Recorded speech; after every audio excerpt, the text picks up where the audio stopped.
mi hermano no me vio parada en la sala.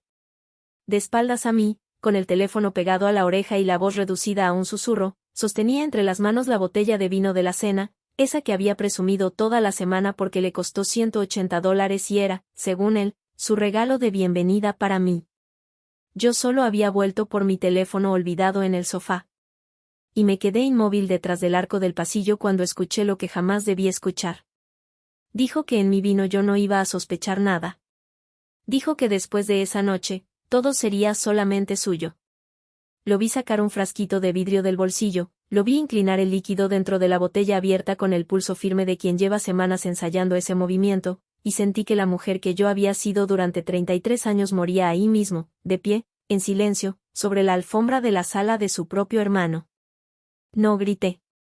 No entré a arrancarle la botella. Algo antiguo y frío despertó dentro de mí y me susurró una sola palabra: espera.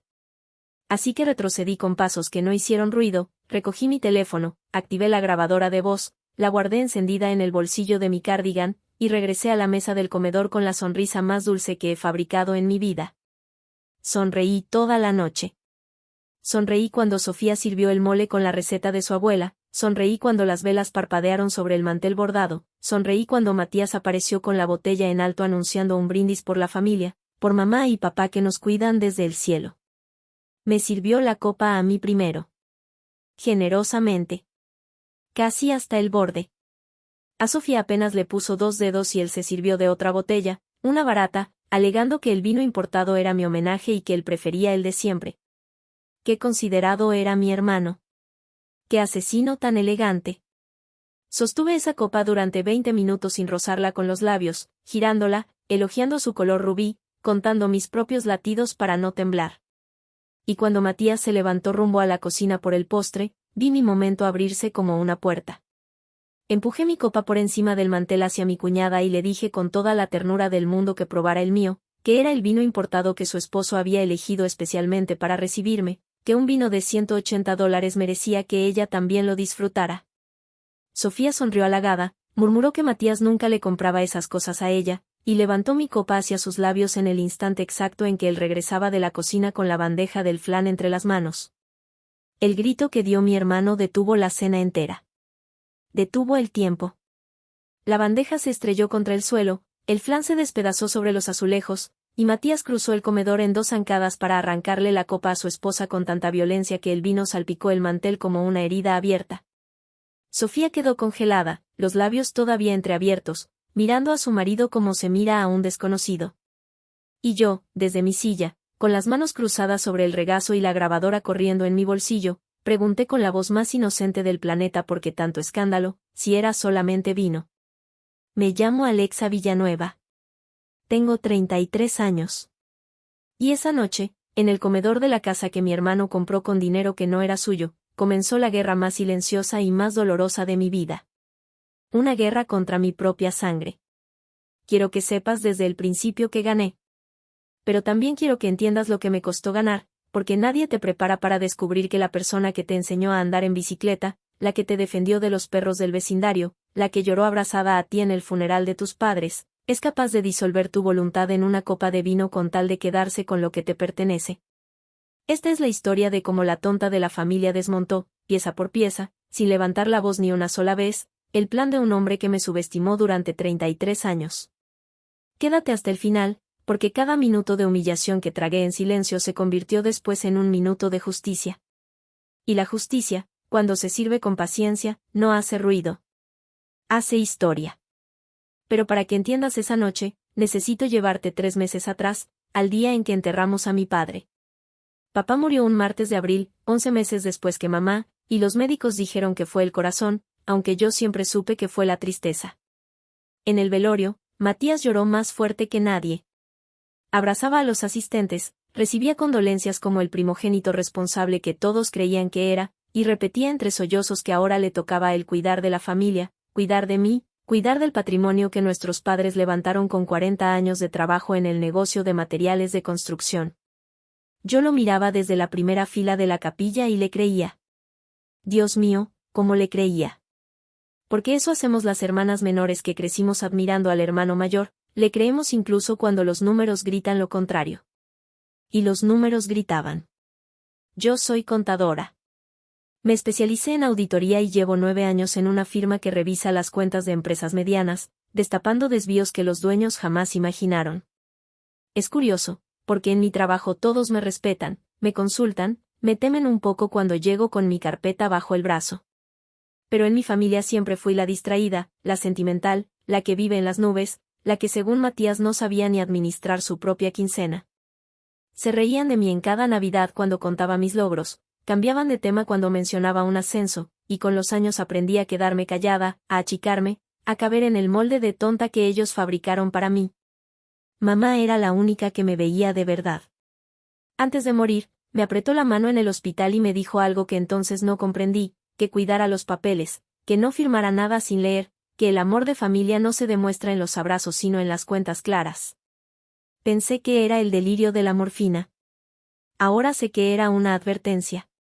Después del funeral, Matías se ofreció a encargarse de todo. De la sucesión, del negocio, de las 2 propiedades, del terreno de medio acre en las afueras que papá compró en los años 90 y que hoy, con el crecimiento de la ciudad, vale más de $400,000. Me pidió paciencia, dijo que los trámites eran lentos, que no me preocupara por nada, que él me depositaría mi parte de las rentas cada mes. El primer mes me depositó $600. El segundo, 400. El tercero, nada, acompañado de una historia enredada sobre reparaciones urgentes en el local comercial y un inquilino moroso. Y quizás la Alexa de antes habría dicho que sí, que claro, que pobrecito mi hermano con tantas cargas. Pero las noches de insomnio tienen algo peligroso, te dejan a solas con tu propia mente. Y mi mente, la que todos despreciaban, empezó a hacer lo único que sabe hacer bien. Empezó a sumar. Sumé las rentas que el local comercial debía generar según los contratos que papá me mostró en vida, $2,200 mensuales. Sumé el arriendo de la casa vieja de la colonia, 900 más. Sumé y resté, y el resultado me quitó el sueño durante una semana entera, porque faltaban miles de dólares que se evaporaban en algún punto entre los inquilinos y mi cuenta bancaria. Entonces hice algo que jamás había hecho, llamé a mi hermano y le dije, con voz suave, casi pidiendo perdón por existir, que me gustaría revisar los papeles de la sucesión, los estados de cuenta, los contratos. Solo para entender, le dije. Solo para aprender. Hubo un silencio del otro lado de la línea, un silencio de 3 segundos que en mi profesión conozco perfectamente, es el silencio del auditado que no esperaba auditoría. Y luego su voz regresó, dulce como miel envenenada, diciéndome que claro, hermanita, cuando quieras, pero mejor ven a cenar el sábado. Hace meses que Sofía pregunta por ti, hay un vino importado que compré especialmente para recibirte, hablamos de papeles después del postre. Después del postre. Ahora entiendo que para él nunca iba a existir un después del postre. Existiría una hermana adormecida, dócil, con la voluntad disuelta en gotas incoloras, firmando la cesión de sus derechos sobre el terreno con la mano guiada por su propio verdugo. Acepté la invitación sin sospechar nada, porque una todavía quiere creer, porque la sangre pesa, porque me compré un pastel de guayaba en la panadería del aeropuerto pensando que quizás esa cena sería un nuevo comienzo para los dos. Y tenía razón, aunque no como imaginaba. Fue un nuevo comienzo. El comienzo del fin de Matías Villanueva. Lo que él no sabía, lo que nadie en mi familia supo nunca, es que la tonta llevaba 9 años entrenándose para detectar exactamente el tipo de hombre que él resultó ser. 9 años revisando cuentas ajenas te enseñan algo que ninguna universidad menciona: los ladrones no se descubren en los números grandes, se descubren en los pequeños. En el retiro de $40 repetido 3 veces la misma semana. En la factura duplicada con centavos cambiados. En la firma que se inclina apenas 1 milímetro distinto. Mi jefe, don Ernesto, me lo dijo en mi primer año en la firma, mientras yo temblaba frente a mi primera auditoría grande: los que roban siempre creen que nadie mira los detalles, Alexa, y tu trabajo es ser la que mira. Me convertí en la que mira. Destapé al gerente que desvió $80,000 en 5 años usando proveedores fantasma. Encontré a la tesorera que se pagaba un sueldo doble con un guión cambiado en el nombre.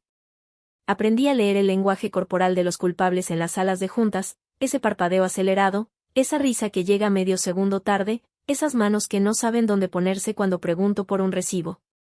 Y aprendí la regla de oro de mi oficio: nunca le avises al auditado lo que ya sabes. Deja que hable. Deja que se enrede. La cuerda se la fabrica él solo.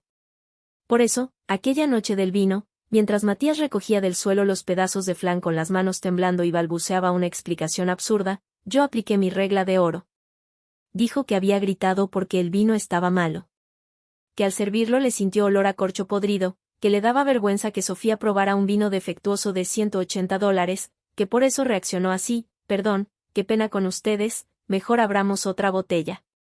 Lo dijo sin mirarme a los ojos, arrodillado entre los restos del postre, y yo observé cada señal como quien marca casillas en una lista, el parpadeo acelerado, presente.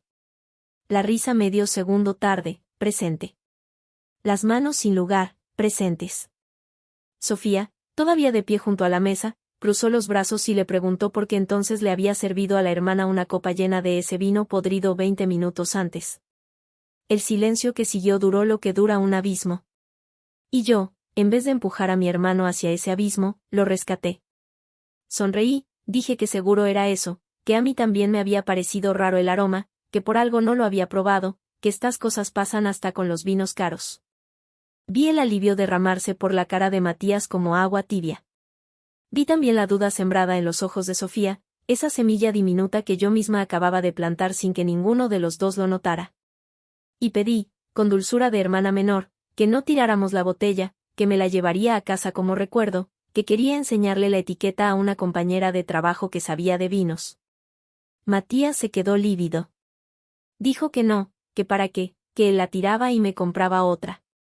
Insistí riendo, le dije que no fuera exagerado, que una etiqueta bonita no tenía la culpa del corcho, y la tomé de la mesa con mis propias manos antes de que él pudiera inventar otro argumento.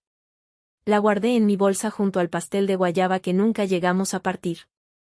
Él me miró guardarla con la expresión de un hombre que ve su propia condena envuelta en papel de regalo, y no pudo decir absolutamente nada, porque arrancármela habría sido confesar.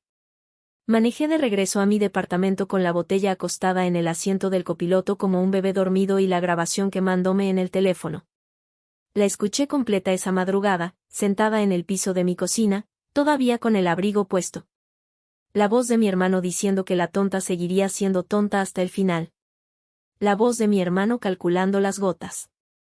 La voz de mi hermano prometiéndole a un alguien sin nombre al otro lado de la línea, que después de esa noche todo sería solamente suyo. Lloré, claro que lloré. Lloré con esa clase de llanto que no hace ruido porque el dolor es demasiado hondo para la garganta. Pero cuando el sol entró por la ventana de la cocina, ya no quedaba una sola lágrima en mí. Quedaba otra cosa. Quedaba la auditora. Lo primero que hice fue no hacer nada. Sé que suena extraño, pero esa es la parte que casi nadie entiende de una guerra silenciosa. El primer movimiento es la quietud. Matías esperaba una reacción. Los 3 días siguientes me llamó 5 veces, me mandó mensajes cariñosos, memes, fotos viejas de nosotros de niños en el patio de la casa de mamá. Estaba midiendo mi temperatura, tanteando si yo sospechaba, y yo le respondí cada mensaje con corazones y risas, le dije que la cena había estado deliciosa, que saludara a Sofía, que a ver cuándo repetíamos. Cada emoji que le enviaba era un ladrillo más en el muro de su falsa tranquilidad. Mientras tanto, en el mundo real, yo me movía. El lunes a primera hora llevé la botella a un laboratorio toxicológico privado en el centro, uno que la firma usa para peritajes. Pagué $320 de mi bolsillo por el análisis completo y por la cadena de custodia documentada, con fotografías, sellos y acta notarial. La técnica que me atendió, una mujer mayor de lentes gruesos, me preguntó con delicadeza si esto era para un asunto judicial. Le respondí que todavía no lo sabía. Me miró por encima de los lentes con una compasión que me atravesó, y me dijo que llevaba 22 años en ese laboratorio y que las mujeres que llegan con una botella y esa cara casi siempre vuelven necesitando el acta. Guardé su tarjeta como quien guarda un salvavidas. Lo segundo fue llamar a Emiliano. Lo conocí hace 6 años en una auditoría donde la empresa investigada contrató peritos externos. Él venía de 15 años en la policía de investigación antes de independizarse, y desde entonces trabajamos juntos media docena de veces. Es un hombre de 45 años que habla poco, escucha con el cuerpo entero y tiene una libreta de contactos que abre puertas que los contadores solo vemos en el papel. Nos encontramos en una cafetería lejos de mi oficina. Le puse enfrente mi teléfono con la grabación, los 3 depósitos decrecientes de las rentas, los contratos de arrendamiento que papá me había mostrado en vida, y la copia de la escritura del terreno que yo guardaba desde el funeral porque mamá, en su sabiduría de moribunda, me había hecho prometerle que tendría copias de todo. Emiliano escuchó la grabación 2 veces sin mover un músculo de la cara. Después cerró la libreta donde no había anotado nada, me miró y dijo la frase que me acomodó el mundo: esto no empezó con el vino, Alexa, el vino es el final de algo, y mi trabajo va a ser encontrar el principio. Le pregunté cuánto me costaría. Me dijo que sus honorarios eran $120 diarios más gastos, pero que los primeros 3 días corrían por cuenta de la casa, porque los tipos que envenenan a sus hermanas le arruinaban la fe en la humanidad y trabajar contra ellos se la devolvía. Lo tercero fue lo más difícil. Fue mirarme al espejo y aceptar el papel que tendría que interpretar durante las semanas siguientes, el papel de mí misma. De la Alexa de siempre, la distraída, la sentimental, la que vive en las nubes. Tendría que sentarme otra vez en la mesa de mi hermano, abrazar al hombre que intentó drogarme, reírme de sus chistes, comerme su comida con el estómago cerrado por el asco, y hacerlo todo tan bien que ni él ni nadie oliera la diferencia. La gente cree que la fuerza se ve en los gritos. La gente no sabe nada. La fuerza más brutal que he ejercido en mi vida fue marcar el número de Matías ese jueves, escuchar su voz de hermano bueno preguntándome cómo estaba, y responderle riendo que extrañaba el mole de Sofía, que si me invitaban el domingo llevaba yo el postre. Del otro lado hubo una pausa cortísima, un suspiro de alivio mal disimulado, y luego su entusiasmo desbordado: claro, hermanita, esta es tu casa, aquí te esperamos. Colgué y vomité en el lavabo. Después me lavé la cara, me miré al espejo y practiqué mi sonrisa durante 10 minutos, como una actriz antes del estreno. Porque eso era yo ahora. Una actriz con una auditoría en marcha. El domingo llegué puntual con una charola de pan dulce. Y ahí, entre el arroz y el agua de Jamaica, hice mi primera jugada verbal. Conté, como quien comenta el clima, que en la firma me habían asignado el caso más interesante de mi carrera, una sucesión familiar donde el albacea llevaba años desviando las rentas de los inmuebles heredados, y que el pobre hombre estaba a punto de ir a la cárcel porque no sabía que los movimientos bancarios dejan huella eterna. Lo dije mirando mi plato, jugando con el tenedor, con mi mejor voz de tonta entusiasmada. Y levanté los ojos justo a tiempo para ver a Matías atragantarse con el agua de Jamaica.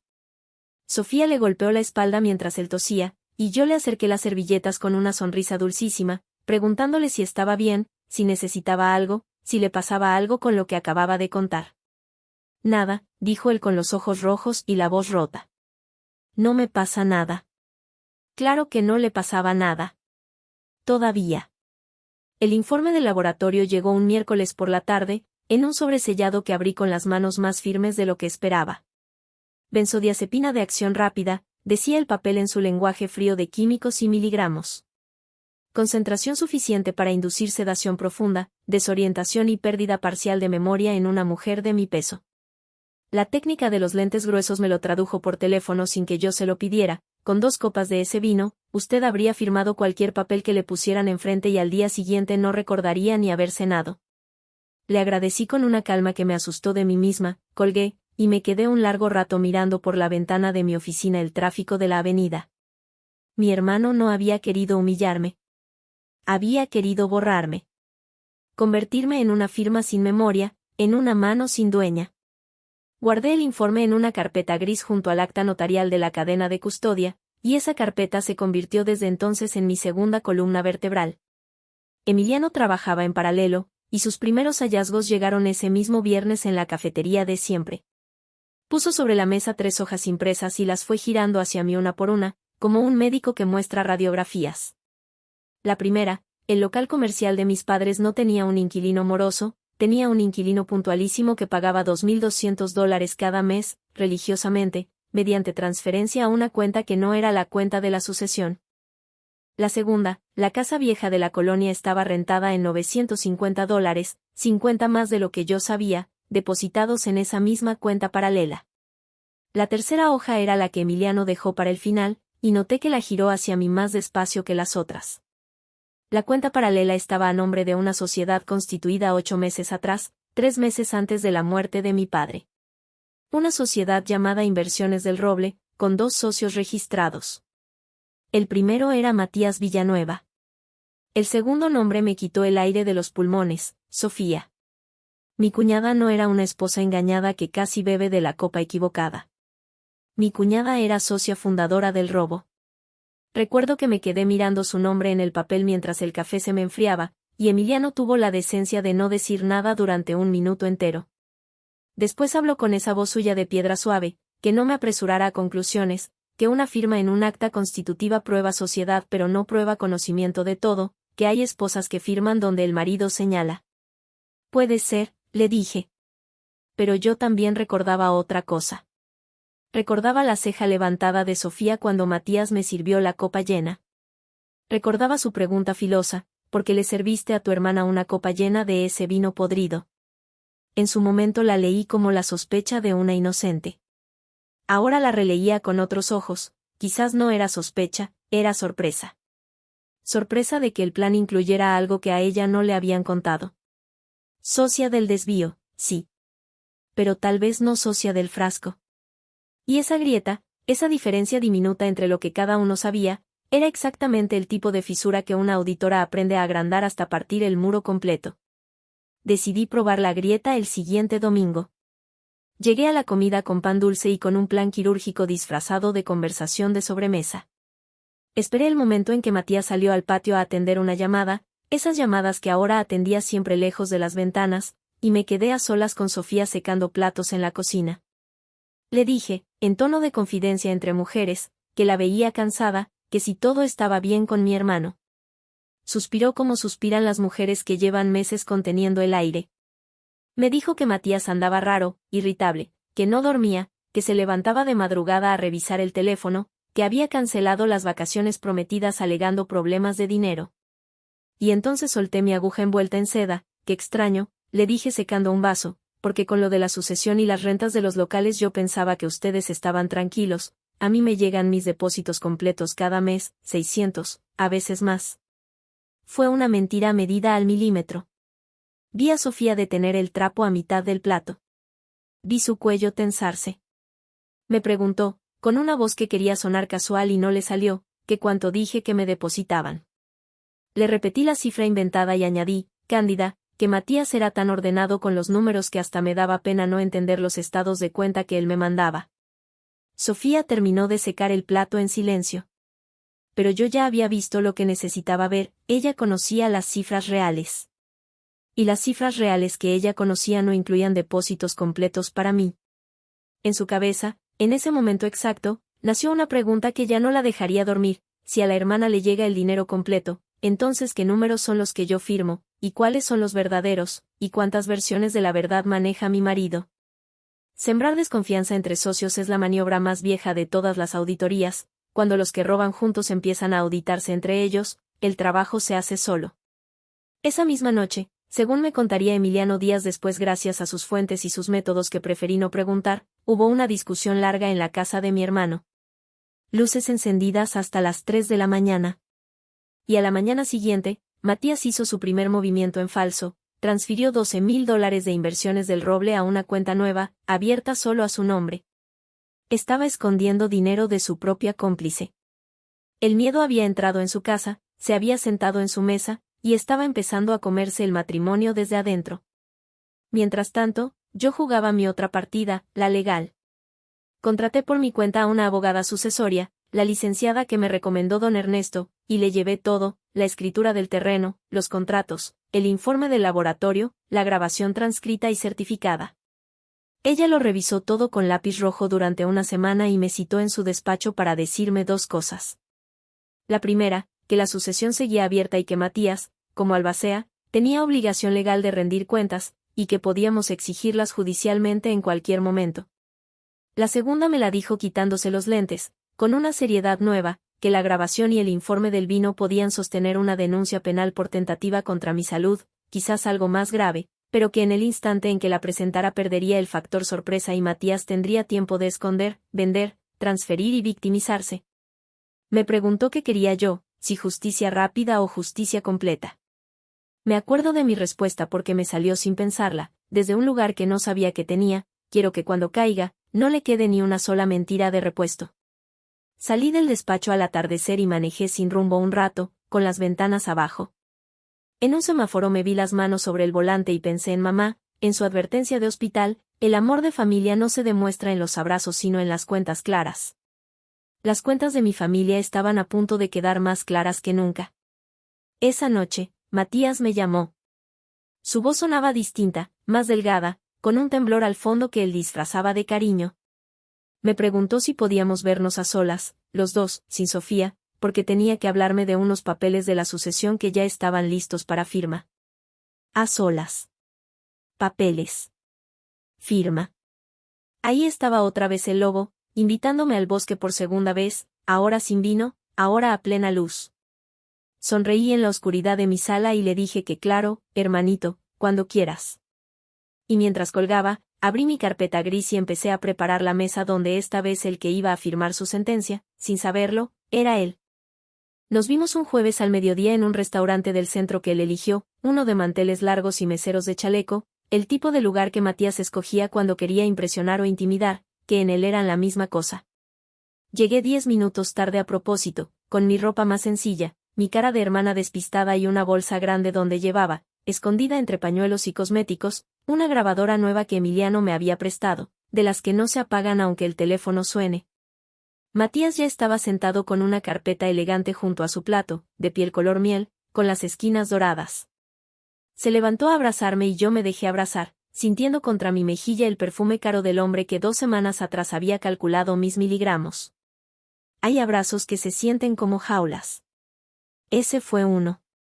Pidió por los dos sin preguntarme, como siempre hizo desde niños, y durante la sopa desplegó su actuación de hermano mayor agobiado.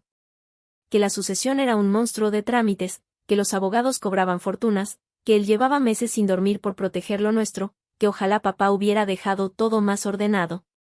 Yo asentía con la cuchara a medio camino, poniendo cara de no entender ni la mitad, soltando de vez en cuando un pobrecito, hermanito, cuánto has cargado tú solo. Y en el fondo contaba sus mentiras como quien cuenta cartas en un casino: la sucesión no era un monstruo, era un expediente sencillo con 2 herederos, los abogados no cobraban fortunas, cobraban honorarios estándar que además salían de la masa hereditaria, y el que no dormía por otras razones que yo conocía miligramo a miligramo.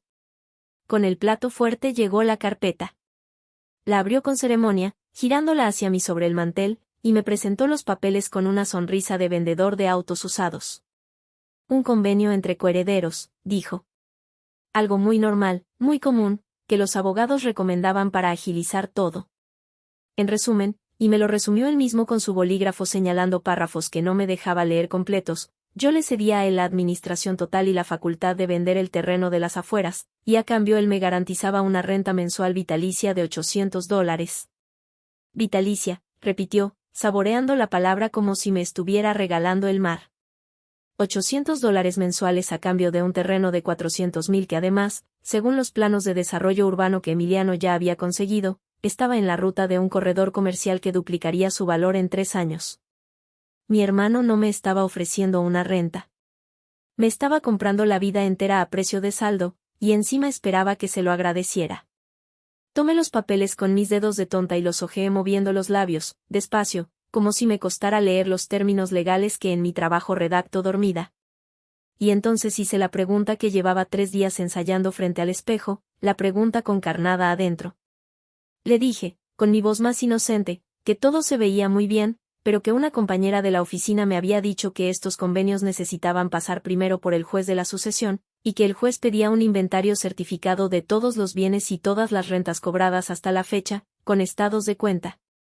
Que si él ya tenía ese inventario listo, porque sin eso, según mi compañera, la firma no valía nada y podíamos meternos en problemas los dos. Silencio. Un silencio de 3 segundos, otra vez, el silencio del auditado. Vi a mi hermano parpadear rápido, vi la risa que llegó medio segundo tarde, vi su mano buscar la copa de agua.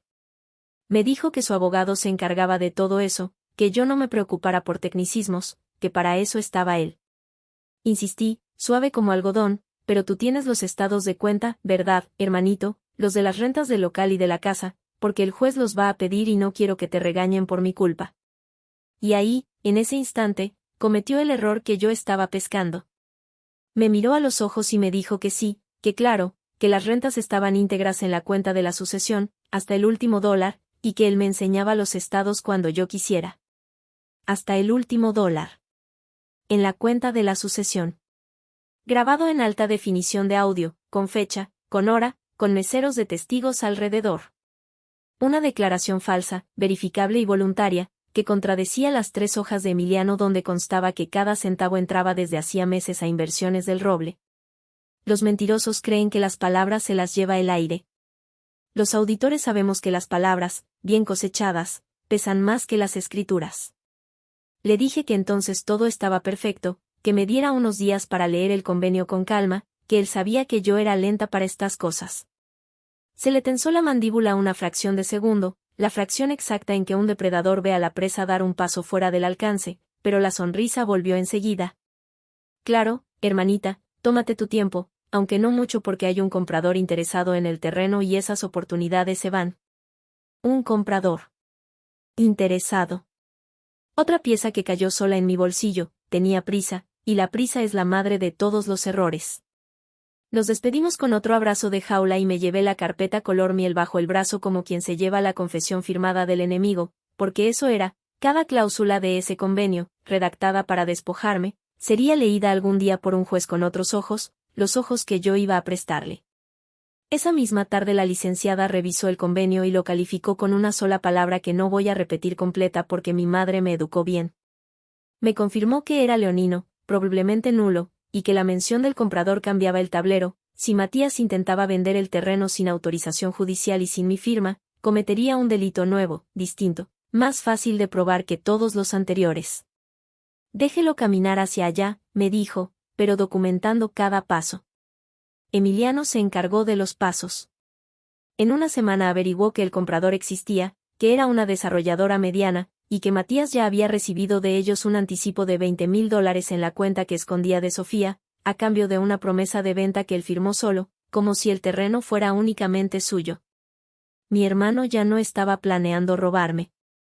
Ya me estaba robando, en tiempo presente, con recibos. Y mientras el lobo corría, su casa se incendiaba por dentro. Sofía me llamó un martes por la noche, cosa que no hacía nunca. Tenía la voz cuidada de quien ha llorado y se ha retocado el maquillaje aunque nadie la vea. Me preguntó, dando rodeos de cortesía, si yo sabía algo de una cuenta nueva de Matías, si él me había comentado algo de un dinero aparte, porque ella había encontrado un estado de cuenta en el buzón, de un banco donde ellos no tenían nada, con un saldo que la dejó helada. $12,000 que ella no conocía. Sentí lástima por ella durante un segundo, lo confieso, porque conozco ese vértigo de descubrir que duermes junto a un desconocido. Pero recordé su firma en el acta de Inversiones del Roble, su nombre asociado al desvío de las rentas de mis padres muertos, y la lástima se me acomodó en su justo tamaño. Le respondí con mi papel bien aprendido, que no sabía nada, que Matías a mí no me contaba cosas de dinero, que seguro era algo del trabajo, pero que si ella estaba preocupada, quizás debería preguntarle directamente, porque los matrimonios se cuidan con la verdad. Colgué y me quedé mirando el teléfono, consciente de lo que acababa de hacer, había puesto a la socia a auditar al socio. A partir de esa noche, yo tenía 2 investigadores trabajando gratis dentro de la casa de mi hermano. Emiliano desde afuera. Y Sofía, sin saberlo, desde adentro, revisando bolsillos, cajones y teléfonos con la furia meticulosa de una esposa traicionada. El domingo siguiente, en la comida familiar, se sentía el humo aunque nadie hablara del incendio. Matías contaba chistes que nadie festejaba. Sofía servía el arroz con movimientos de cirujano enojado. Y yo, entre los dos, untaba mantequilla en el pan con una serenidad que a mí misma me sorprendía, pensando en lo que la licenciada me había dicho al despedirnos: señora Villanueva, en 30 años de ejercicio he aprendido que a los hombres como su hermano no los destruye la justicia. Los destruye la espera. La justicia solo llega después, a recoger los pedazos. Yo estaba dispuesta a esperar. Los pedazos ya venían en camino. Hay un momento en toda guerra silenciosa en que el enemigo, sin pruebas pero con instinto, empieza a oler que algo cambió. Matías comenzó a olerlo a mediados de mes. Quizás fue mi demora en firmar el convenio, quizás fueron las preguntas nuevas de Sofía taladrándole las noches, quizás fue simplemente ese radar que tienen los culpables para detectar cuando la presa deja de comportarse como presa. El caso es que cambió de estrategia, y su nueva estrategia era la más vieja del manual de los cobardes: Si no puedes dormir a la testigo, desacredítala. Si no puedes callarla con gotas, cállala con etiquetas. Y la etiqueta que eligió para mí fue la más cruel de todas las que se le pueden colgar a una mujer sola, la de loca. Empezó con llamadas a la familia extendida. A la tía Rebeca, a los primos, a los compadres de papá. Yo me enteraba por rebotes, por mensajes preocupados que me llegaban de gente que llevaba meses sin escribirme.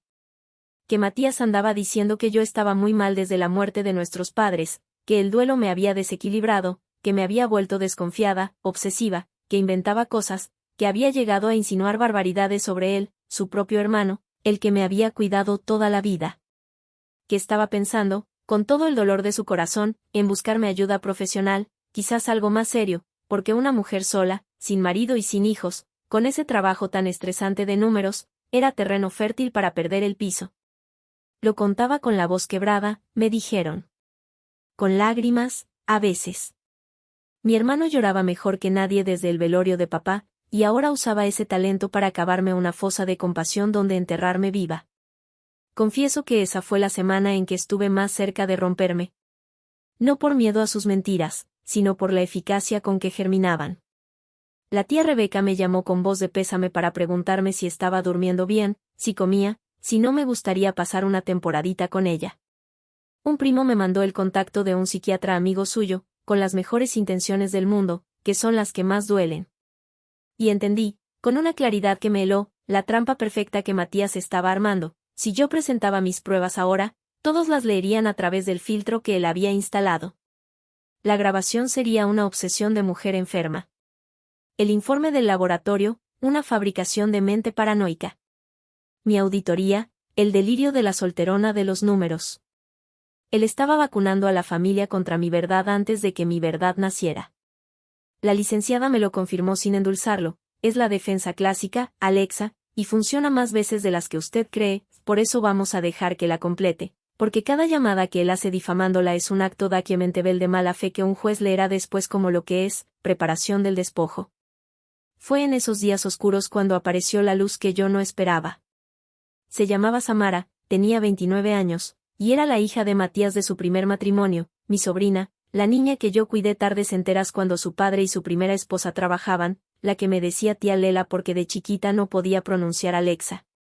Vivía en otra ciudad desde hacía años, distanciada de su padre por heridas viejas que la familia nunca nombraba en voz alta, y me escribió un mensaje una noche de jueves que empezaba así: tía, no sé qué está pasando, pero mi papá me llamó ayer para decirme que estás mal de la cabeza, y yo lo conozco, tía, conozco esa voz que pone, es la misma voz que usaba cuando le mentía a mi mamá. Llámame, por favor. Hablamos 2 horas. No le conté todo, no todavía, porque proteger a Samara también era protegerme, pero le conté lo suficiente, que había descubierto irregularidades graves en la administración de la herencia, que tenía pruebas en manos de abogados, y que su padre estaba tratando de desacreditarme antes de que las cosas salieran a la luz. Ella escuchó en silencio y después me dijo algo que me atravesó el pecho: tía, cuando mis papás se divorciaron, mi mamá se fue de la casa sin nada, y todos en la familia decían que estaba loca, que era una exagerada, que cómo dejaba a un hombre tan bueno. Tardé 15 años en entender que mi papá la había vaciado por dentro, cuenta por cuenta, mentira por mentira, hasta que irse sin nada fue su única manera de irse viva. Si él está diciendo que tú estás loca, tía Lela, entonces tú eres la que está viendo claro. Colgué llorando, pero era otro llanto. Era el llanto de quien descubre que no está sola en el desierto. Y Samara resultó ser mucho más que compañía, era memoria. Recordaba cosas. Recordaba que años atrás, todavía de adolescente, había visto a su padre guardar documentos en una caja fuerte pequeña que tenía escondida en el closet del despacho, detrás de los sacos, y recordaba haberlo escuchado presumirle a un amigo, con copas encima, que la clave era la fecha de la pelea de box más famosa que papá y él habían visto juntos. Un detalle inútil durante 15 años que ahora valía oro. Se lo pasé a Emiliano sin instrucciones, porque hay cosas que un investigador decide solo, y él se limitó a anotar por primera vez algo en su libreta y a decirme que la información nunca sobra, que los caminos legales para llegar a esa caja existían, y que se llamaban orden de cateo, llegado el momento. Mientras tanto, el domingo llegó con la comida familiar más tensa de mi vida, porque esta vez Matías invitó público. Estaban la tía Rebeca, 2 primos con sus esposas, el compadre Chuy. Una mesa llena, y yo entendí el escenario apenas crucé la puerta, no era una comida, era un juicio. Mi hermano había reunido a su jurado precargado de lástima para exhibirme, para provocarme, para que yo estallara frente a testigos y confirmara con un grito el diagnóstico que él llevaba semanas repartiendo. Sirvieron la carne asada, corrió el agua de horchata, y a los postres Matías ejecutó su golpe con la ternura de un verdugo. Tomó mi mano sobre la mesa, delante de todos, y con los ojos húmedos dijo que la familia estaba preocupada por mí, que me querían mucho, que sabían que yo andaba diciendo cosas raras sobre él y sobre el dinero de nuestros padres, y que él no estaba enojado, como iba a estar enojado, solo quería que yo aceptara ayuda, que había hablado ya con una clínica muy buena, muy discreta, que él pagaría todo, porque para eso son los hermanos. Todas las miradas cayeron sobre mí como piedras suaves. La tía Rebeca se secaba los ojos con la servilleta. Y yo sentí dentro de mí 2 mujeres, una que quería volcar la mesa, sacar la grabación, gritarle envenenador delante de su jurado, y otra, la auditora, que me susurró la regla de oro: deja que hable, deja que se enrede, la cuerda se la fabrica él solo. Elegí a la auditora. Apreté la mano de mi hermano con cariño, dejé que mis ojos se llenaran de lágrimas verdaderas, porque las tenía de sobra, y respondí con la voz más mansa del mundo que les agradecía tanto amor, que era cierto que el duelo me había pegado fuerte, que quizás sí necesitaba apoyo, y que lo iba a pensar con una condición, que como yo era contadora y los números me daban paz, me tranquilizaría muchísimo que antes, para cerrar pendientes y ya irme sin preocupaciones a cuidarme, Matías nos enseñara a todos, ahí, en familia, los estados de cuenta de la sucesión, que él mismo me había dicho en el restaurante que estaban íntegros hasta el último dólar. Que si los números estaban claros, yo firmaba lo que fuera, la clínica, el convenio, todo. El silencio que cayó sobre esa mesa se pudo masticar. Los primos se miraron entre sí. El compadre Chuy dijo: pues eso suena razonable, la verdad. La tía Rebeca asintió despacio. El jurado de Matías acababa de girar la cabeza hacia Matías. Y mi hermano, atrapado en la trampa de su propio teatro, con la boca seca y la sonrisa desarmándose, dijo que claro, que por supuesto, que la próxima semana traía todo. Sofía lo miraba fijo desde la otra punta de la mesa, sin parpadear, con los cubiertos quietos sobre el plato, y en sus ojos ya no había una esposa. Había una socia haciendo cuentas. Esa noche, mientras me despedía en la puerta, Samara me mandó un mensaje que guardé como un talismán: aguanta, tía Lela. Los que caen más fuertes son los que suben al teatro más alto. Su padre acababa de subir al escenario frente a toda la familia. Y la próxima semana, con estados de cuenta que no existían o existían dobles, le tocaba función. Un hombre acorralado tiene 2 caminos: confesar o falsificar. Matías eligió el segundo, porque confesar nunca estuvo en su repertorio, y esa elección fue el regalo más grande que me hizo en toda esta guerra. Necesitaba presentar ante la familia unos estados de cuenta que demostraran rentas íntegras en la cuenta de la sucesión, y esos estados no existían, porque el dinero real dormía en inversiones del Roble y en su cuenta secreta. Así que fabricó los documentos. Y aquí es donde la vida tiene ironías finas: mi hermano, que se burló 30 años de mi profesión, no sabía que falsificar un estado de cuenta para engañar a una tía y a unos primos es relativamente fácil, pero falsificarlo para engañar a una auditora certificada con 9 años destapando fraudes es como falsificar un billete para engañar a la máquina que los imprime. El domingo señalado llegó con cielo nublado y con la casa de Matías oliendo a barbacoa, porque mi hermano compensaba con comida lo que le faltaba de verdad. Vinieron los mismos, la tía Rebeca, los primos, el compadre Chuy. Y vino algo más, algo que Matías no había invitado: la mirada nueva de Sofía, que abrió la puerta con un beso frío y me sostuvo la vista 2 segundos más de lo normal, como quien busca en los ojos del otro una alianza que todavía no se atreve a nombrar. Después del plato fuerte, con café de olla en la mesa, Matías trajo del despacho una carpeta y la abrió con gesto de mártir. Aquí está todo, dijo, para que vean que en esta familia no hay secretos. Y repartió copias de 3 estados de cuenta del banco, con logotipo, con movimientos, con saldos que mostraban las rentas entrando puntuales a la cuenta de la sucesión, mes tras mes, limpias como agua bendita. La tía Rebeca los miró sin entenderlos y dijo: ay, hijo, yo de números no sé, pero se ve todo muy ordenado. Los primos asintieron aliviados, deseosos de volver a la barbacoa. El compadre Chuy me los pasó a mí con un: pues ahí está, Alexita, para que estés tranquila. Y yo los tomé con mis manos de tonta y los leí despacio, con la media sonrisa de quien admira el trabajo ajeno, mientras por dentro la auditora hacía su inventario silencioso de horrores. Primero, la tipografía de los saldos era un punto más gruesa que la del resto, señal de edición sobre PDF.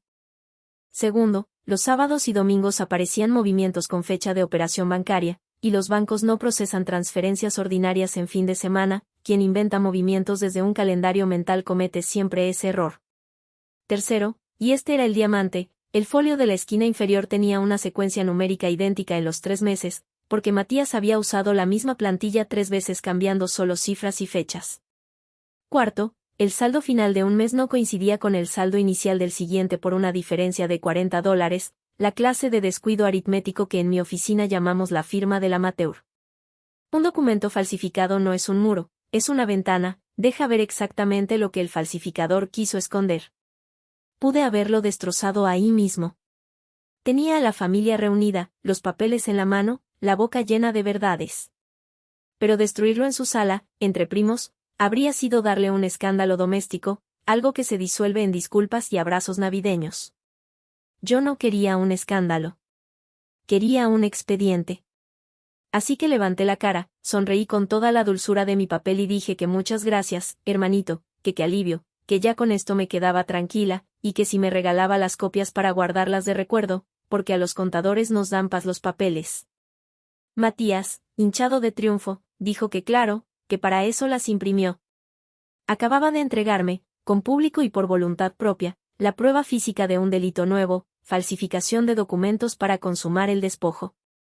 La guardé en mi bolsa junto a los pañuelos, encima de la grabadora encendida que había registrado su frase para que vean que en esta familia no hay secretos, y le pedí otro café. Nunca un café me supo tan a victoria. Pero la tarde guardaba su verdadera detonación, y no la encendí yo. La encendió Sofía. Cuando ayudaba a recoger los platos, la seguí a la cocina con el pretexto de cargar los vasos, y ella cerró la puerta con el pie, se recargó en la barra, cruzó los brazos y me dijo sin anestesia, esos estados de cuenta son falsos, ¿verdad? No era pregunta. Me quedé quieta, midiendo, y ella siguió hablando con una voz baja y filosa que no le conocía. Dijo que ella firmaba papeles de una sociedad, que Matías le había dicho que era para pagar menos impuestos de la herencia, que ella nunca preguntó de más porque preguntarle a Matías era inútil, pero que desde la noche del vino no dormía.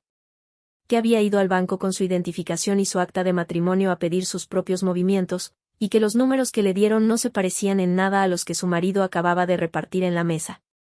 Y entonces me hizo la pregunta que llevaba semanas creciéndole dentro, la pregunta que la había traído hasta esa cocina, Alexa, ¿qué había esa noche en el vino? Tuve que decidir en 2 segundos cuánta verdad darle a una mujer que era socia del robo pero quizás no del frasco. Y decidí darle una llave, no la casa entera. Le dije que el vino estaba alterado, que tenía el análisis de un laboratorio que lo probaba, y que la copa que casi se toma esa noche estaba destinada a mí, para que yo firmara la cesión del terreno sin enterarme. No le mencioné la grabación, ni a Emiliano, ni a la licenciada, porque la confianza se sirve en dosis, como todo lo delicado. Sofía se puso blanca. Se agarró de la barra. Y murmuró algo que me confirmó su lugar exacto en este tablero. Yo firmé lo de la sociedad, Alexa, yo sabía lo de las rentas, que era mientras se arreglaba la sucesión. Él me juró que tú estabas de acuerdo, pero te juro por mi madre que yo no sabía nada de ningún vino, yo me iba a tomar esa copa, Alexa, yo me la iba a tomar. Y ahí estaba, culpable de lo primero, víctima potencial de lo segundo. Matías había demostrado que estaba dispuesto a sacrificar también a su esposa con tal de no dejar cabos, aunque fuera por accidente, y ella acababa de entenderlo con el cuerpo entero. Le dije la única frase que necesitaba decirle: tú decides de qué lado de los papeles quieres estar cuando esto llegue a un juzgado, porque va a llegar. Y salí de la cocina con los vasos limpios, dejándola a solas con su matemática nueva, seguir hundida con un hombre que casi la ceda por error, o nadar hacia la orilla con información que solo ella tenía. Las socias traicionadas son los mejores testigos del mundo. Solo hay que dejarlas hacer sus cuentas. Esa semana, el tablero se movió solo. Emiliano me reportó que Matías había recibido un segundo pago de la desarrolladora, $15,000 más, y que la promesa de venta tenía fecha límite, si en 30 días no entregaba la titularidad limpia del terreno, con mi firma o sin ella, debía devolver los anticipos con penalización. $35,000 que mi hermano, ahogado en deudas que Emiliano también había desenterrado, préstamos personales, 2 tarjetas al tope, un adeudo de juego en línea que explicaba tantas madrugadas de teléfono, ya no tenía. La prisa de Matías ya no era ambición. Era supervivencia. Y un hombre que pasa de la ambición a la supervivencia deja de calcular y empieza a manotear. La licenciada me lo dijo con su calma de 30 años de juzgados: prepárese, porque viene el manotazo, y los manotazos de los desesperados siempre son torpes, siempre son graves, y siempre, si una está bien parada, son los que los terminan de hundir. El manotazo llegó un miércoles a las 9 de la noche, con 3 golpes en la puerta de mi departamento. Abrí con la cadena puesta y ahí estaba mi hermano, sin afeitar, con los ojos de quien no duerme y una carpeta bajo el brazo. Hermanita, dijo con una sonrisa que ya no le alcanzaba para cubrir el miedo, tenemos que hablar tú y yo, ahorita, de una vez. Miré su carpeta, miré sus manos vacías de vino y llenas de urgencia, y le abrí la puerta. Pasa, hermanito, le dije. Justo estaba pensando en ti. Lo que él no vio al entrar fue mi teléfono sobre la repisa del recibidor, con la pantalla apagada y la grabadora corriendo. Mi hermano entró a mi departamento como entran los vendedores cuando se les acaba el mes, sonriendo demasiado. Se sentó en mi sillón sin que lo invitara, puso la carpeta sobre la mesa de centro y paseó la mirada por mi sala, por mis libros, por la foto de mamá y papá en la repisa, y dijo: qué bonito tienes todo, hermanita, se nota la mano de la familia. La mano de la familia. Estuve a punto de contestarle que la mano de la familia últimamente se dedicaba a otras cosas, pero me mordí la lengua y le ofrecí café. Mientras el agua hervía, lo observé desde la cocina por el pasillo, se comía las uñas. Matías, el elegante, el del perfume caro y los restaurantes de mantel largo, se comía las uñas como cuando teníamos 10 y 14 años y mamá lo descubría en una mentira.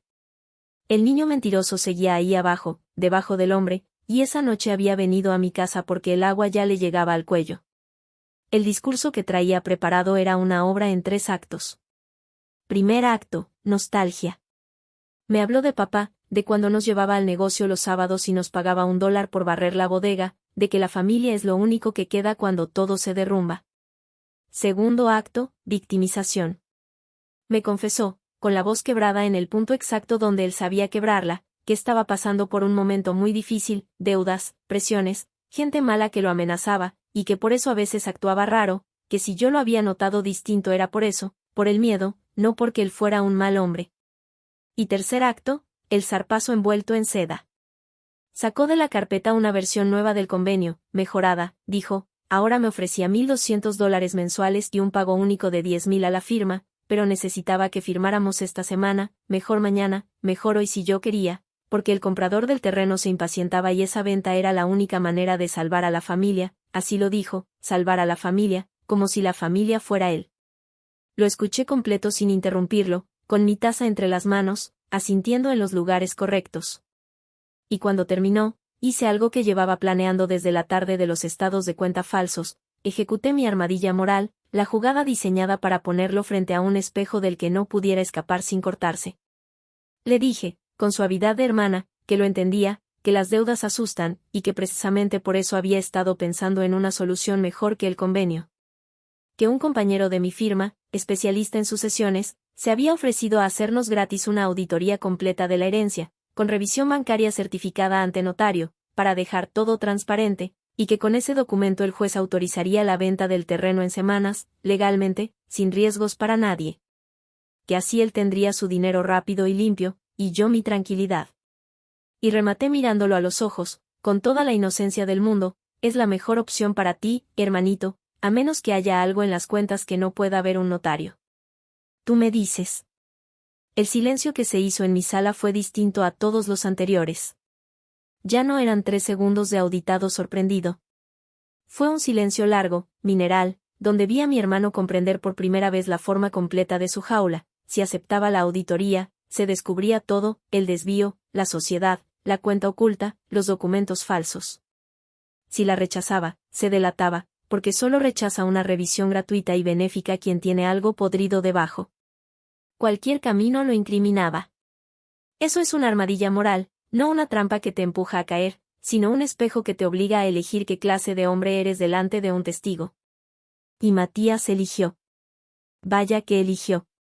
Vi el pánico subirle por el cuello en manchas rojas, vi sus dedos aplastar el borde de la carpeta, y entonces el tercer acto se le incendió en las manos y apareció el cuarto, el que no estaba en el guión, la amenaza. Se levantó del sillón. Cambió la voz. Ya no era el hermano quebrado, era otro, uno con el fondo de los ojos vacío, y me dijo que dejara de jugar a la contadora, que él sabía que yo andaba investigando, que Sofía le había contado que yo hacía preguntas, que la tía Rebeca le contaba todo, que yo estaba enferma y que si seguía por ese camino él iba a tener que hacer lo que hacen las familias responsables con los enfermos, incapacitarme. Dijo esa palabra, incapacitarme, la escupió, y explicó con detalle lo que un abogado suyo ya tenía listo, una demanda de interdicción, testigos de la familia declarando mi conducta errática, mi obsesión, mis acusaciones locas contra un hermano ejemplar, y un juez nombrándolo a él mi tutor legal, administrador de mis bienes, dueño de mis firmas. Todo por mi bien. Todo por amor. Y acercándose un paso, bajando la voz hasta un susurro que me heló la sangre más que ningún grito, agregó, y a los incapacitados, hermanita, nadie les cree nada, digan lo que digan, muestren lo que muestren. Ahí estaba. La confesión completa del plan B, dictada de pie en medio de mi sala, a 2 metros de un teléfono con la grabadora corriendo desde hacía 40 minutos. Miedo sentí, no voy a mentir. Un miedo físico, antiguo, de mujer sola frente a un hombre grande que ha perdido los frenos. Pero encima del miedo, como una lámina de acero, se acomodó otra cosa, la certeza de que cada palabra que él escupía era un clavo más en su propio expediente. Amenaza de interdicción fraudulenta.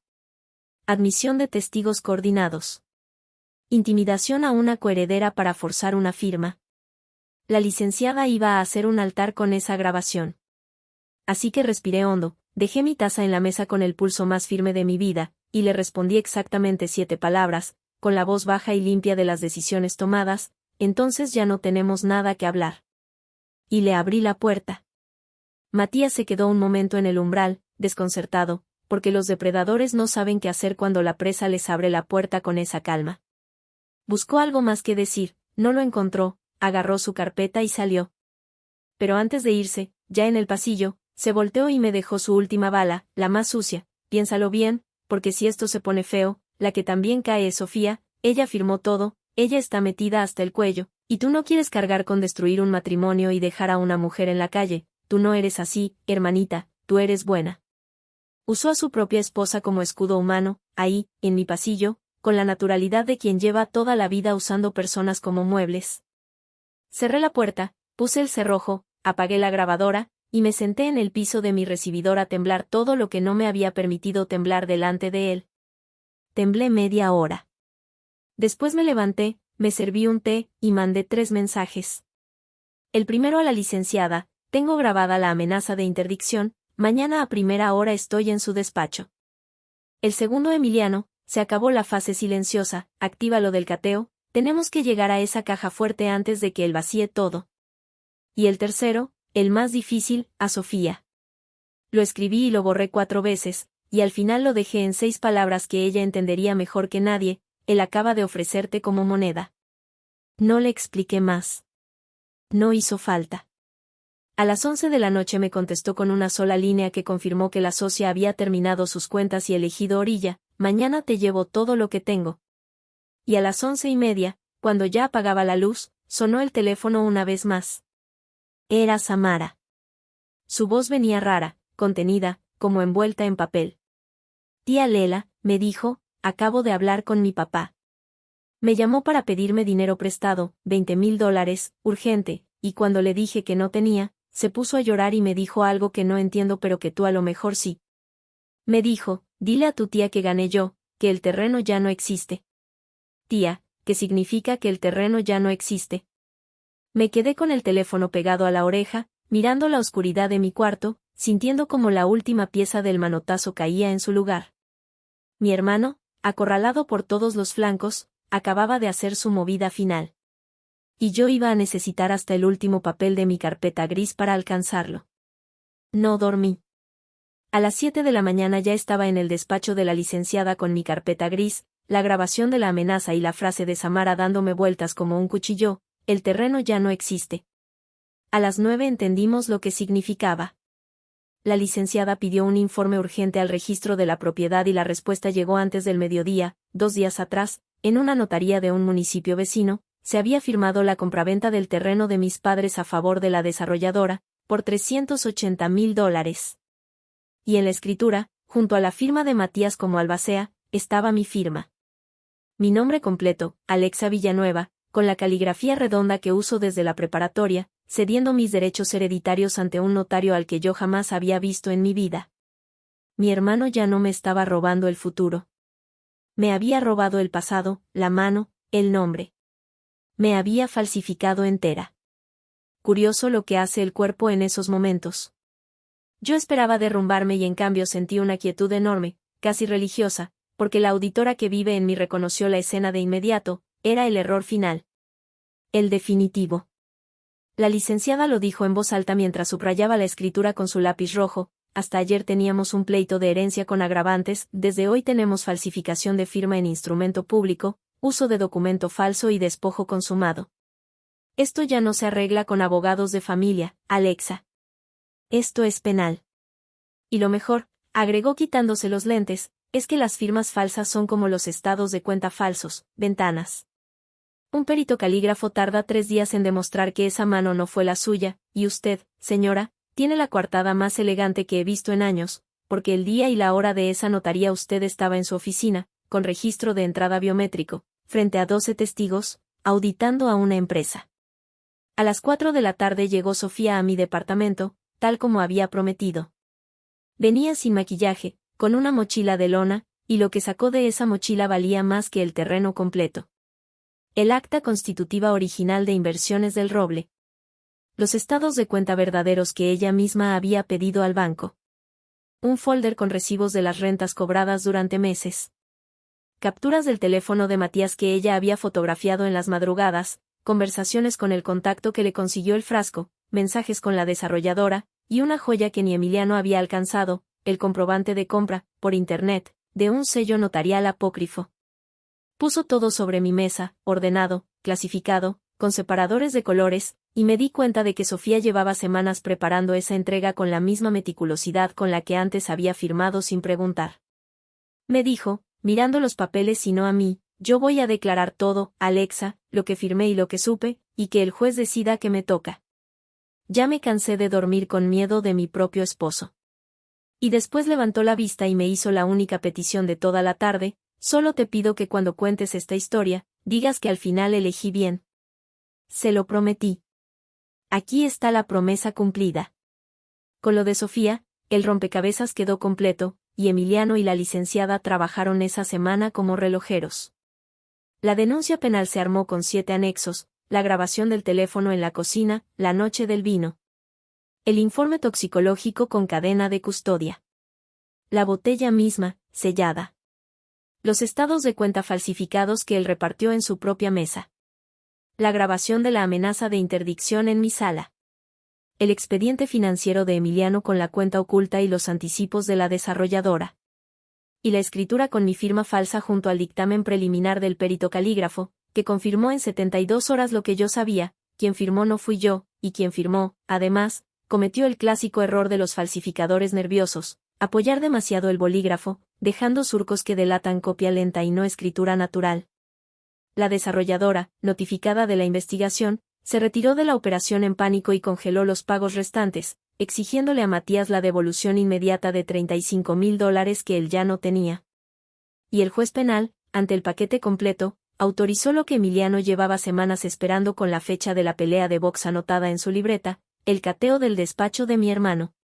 Yo no estuve presente. No quise. Pero me contaron que la caja fuerte del closet se abrió a la primera, con la clave que Samara recordaba de una borrachera ajena de hacía 15 años, y que adentro había $40,000 en efectivo, el frasco gemelo del que vació en mi vino, con restos suficientes para el peritaje, la promesa de venta firmada a escondidas, y una libreta donde Matías, ordenado hasta para hundirse, llevaba la contabilidad manuscrita de todo lo desviado, $112,400 en 14 meses. Mi hermano documentó su propio fraude con mejor letra que sus estados de cuenta falsos. Los que roban siempre creen que nadie mira los detalles. Y su hermana era, precisamente, la que mira. Lo detuvieron un jueves a las 7 de la mañana, saliendo de su casa. Me llamó la licenciada para avisarme y me quedé sentada en la orilla de mi cama, con el teléfono en la mano, esperando sentir el triunfo. No llegó el triunfo.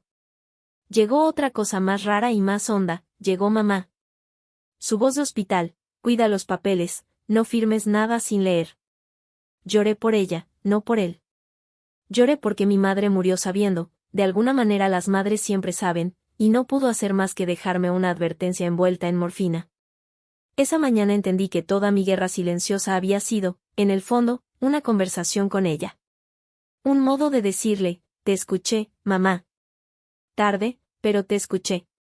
Esa misma tarde, la tía Rebeca me llamó llorando, confundida, porque la versión de la familia se derrumbaba en pedazos y nadie sabía qué sostener. Y Matías, desde la agencia del Ministerio Público, usó su llamada para marcarme a mí. Me lo advirtió la licenciada: no conteste si no quiere. Contesté. Quería escuchar con qué voz habla un hombre cuando ya no le queda ningún disfraz. Y la voz que escuché me pidió, sin saludar, que retirara la denuncia, que era mi hermano, que pensara en papá, en mamá, en la sangre. Le respondí despacio, para que cada palabra le llegara entera: la sangre la pensaste tú, hermanito, cuando la mediste en gotas. Y colgué. Quedaba una sola cosa por hacer. La última. Sentarme frente a la familia completa, la tía, los primos, el compadre Chuy, Samara, y contarles la historia desde el principio, con las pruebas sobre la mesa. No para humillarlo a él. Para desintoxicarlos a ellos de meses de mentiras. La cité para el domingo, en la casa de mis padres, que la sucesión me devolvería intacta. Y mientras acomodaba las sillas en el comedor donde aprendí a caminar, me descubrí sonriendo sola, porque la tonta de la familia estaba a punto de dar la única función que importaba, la función de la verdad. ¿72 horas? Mi madre me apretó las manos más fuerte. Samara, por Dios, somos tus padres. El viernes yo tuve 15 minutos, mamá. Y una niña de 8 años en pantuflas. Ustedes tienen 3 días, abrigos y a dónde ir. César tiene departamento. Que los mantenga él, que para eso es el hijo perfecto. César dio un paso atrás en la banqueta, y les juro que fue casi cómico verlo. Yo no puedo, mi departamento es chico, yo tengo mis cosas. ¿Escuchaste, papá?, dije sin quitarle los ojos de encima a mi hermano. Ese es el hijo por el que ustedes me pisotearon 9 años. El que quiso venderte la cama donde duermes sin decirte que también te ibas a quedar sin nada, porque el dinero de la casa, a nombre de quien iba a quedar la cuenta, César. Anda, diles. El silencio de mi hermano respondió por él. Y vi en la cara de mi padre el momento exacto en que entendió que el buitre que criaron también lo iba a picotear a él. Con César la cosa no terminó ahí. Damián procedió con todo, la denuncia por la falsificación de hacía 8 años y el intento de fraude en la notaría. Devolvió los $20,000 del anticipo vendiendo la camioneta del año, y el reloj brillante de su muñeca terminó en una casa de empeño. Le esperaban años entre abogados y juzgados, pagando defensas con un negocio que se le vino abajo en cuanto el barrio supo la clase de hombre que era. Porque el barrio supo todo. Las vecinas que lo vieron reventar los globos se encargaron de contarlo. Mis padres se fueron al tercer día, en una camioneta de mudanza pequeña, a rentar un departamento de 2 cuartos al otro lado de la ciudad, pagado a medias con la pensión de mi padre y lo poco que César les daba de mala gana. Los vi cargar sus cosas desde la fonda, de lejos. Mi madre volteó hacia la calle como buscándome. No me escondí. Pero tampoco me acerqué. Perdonar y abrir la puerta no son la misma cosa. Eso también me lo enseñó esta historia. Mi madre me buscó semanas después, sola, en la fonda. Se sentó en una mesa del rincón y pidió un café con las manos temblando. Me habló de arrepentimiento, de que una nunca sabe el marido que le toca, de que ella también fue víctima. La escuché completa. Y cuando terminó, le dije la única verdad que tenía. Mamá, yo no la odio. Pero usted vio cómo le decían error a mi hija durante 8 años, y siguió tejiendo. Cuando quiera conocer a su nieta de verdad, empiece por pedirle perdón a ella, no a mí. El día que Sofía quiera verla, yo no me voy a oponer. Pero va a ser cuando ella quiera. Mi hija ya no vive donde se pide permiso para existir. Se fue llorando, y a mí me dolió, no lo voy a negar. La justicia también duele cuando es contra tu propia sangre.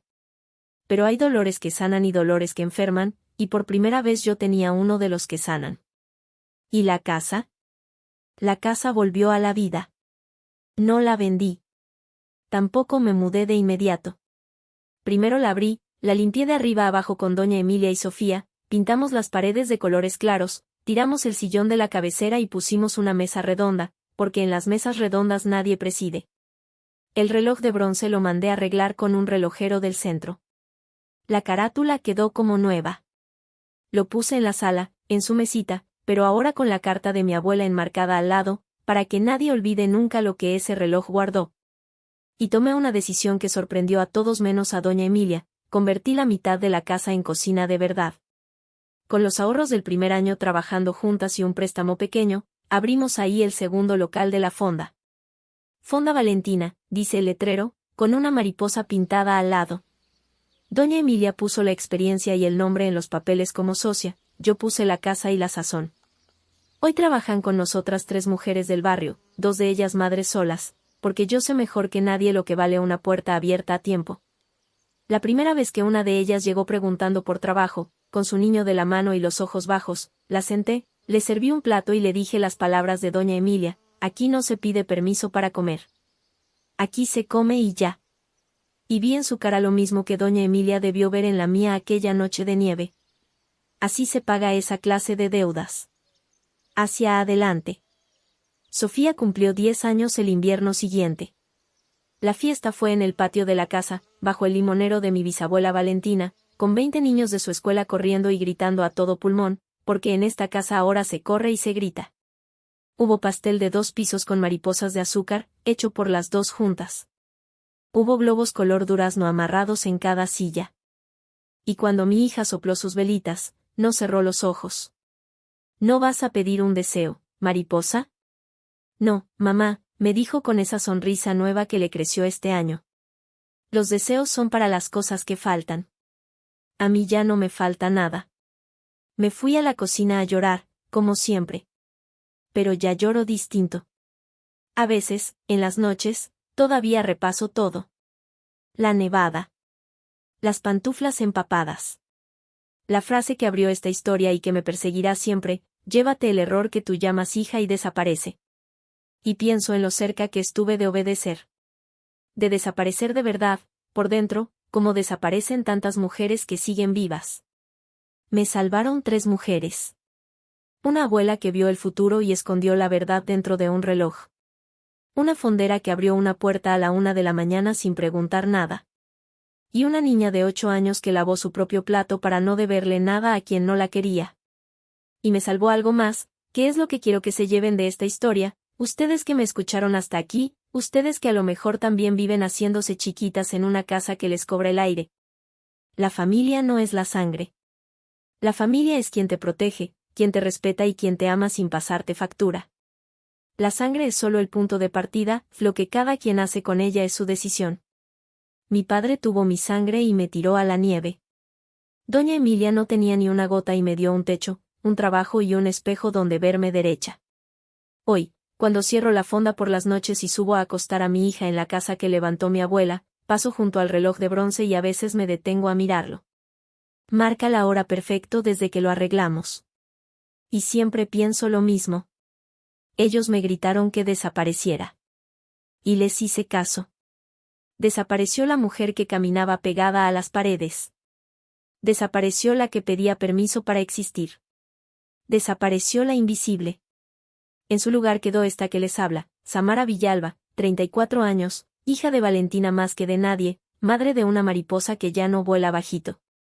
Dueña de su casa. Dueña de su mesa. Dueña de su historia. Y si esta historia les tocó el corazón, compártala con esa mujer que conocen, esa que todavía camina pegada a las paredes. Díganle que la puerta existe. Que a veces huele a pan. Y que nunca, nunca es tarde para pararse derecha, con los hombros atrás.